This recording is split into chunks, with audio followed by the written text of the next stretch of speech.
The anterior aspect of the limb comprises of four muscles: tibialis anterior, extensor digitorum longus, extensor hallucis longus, and peroneus tertius.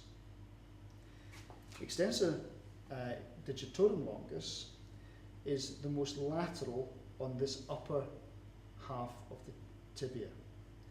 It runs forward and descends down through the limb itself, under the extensor retinacula, and as it passes the ankle joint, it divides into four distinct tendons. A tendon to the second, third, fourth, and fifth toes. The tendon bifurcates over the intermediate phalanx, and there's a small insertion on either side of the toe via the dorsal expansion. Another slip of the tendon inserts into the distal phalanx, and it is the same mechanism for all of the lesser toes. The main action of extensor digitorum longus is to dorsiflex the ankle joint and to hold the toes straight by backwards pressure through the interphalangeal joint. In addition, it potentially will dorsiflex at the metatarsophalangeal joint and the proximal and distal interphalangeal joints. Tibialis anterior is this large muscle in this area of the limb here. It arises from the upper half of the limb and extends distally into the foot via a singular tendon. It passes under the retinaculum on the medial side of the foot, and it's inserted into the base of the first metatarsal and the medial cuneiform. This muscle is a dorsiflexor of the ankle and an inverter of the subtalar joint.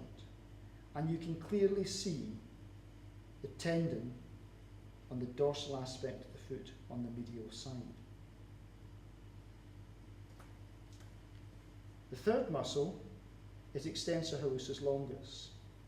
Extensor hallucis longus arises in the lower part of the leg with a singular tendon which runs through the dorsal aspect of the foot and inserts into the distal phalanx.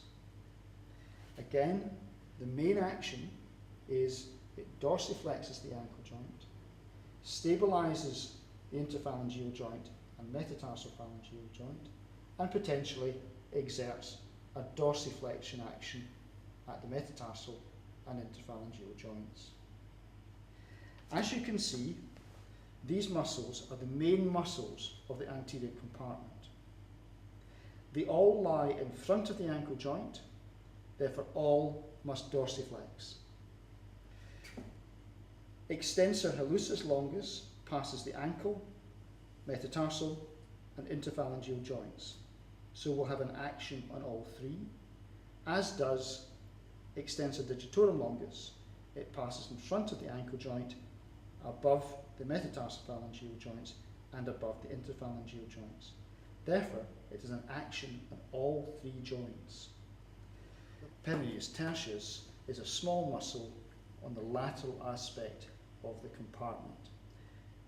It is a singular tendon which runs distal in the foot and inserts into the base of the fifth metatarsal at the styloid process. Its action will be to dorsiflex the ankle joint and will be a very weak everter at the subtalar joint.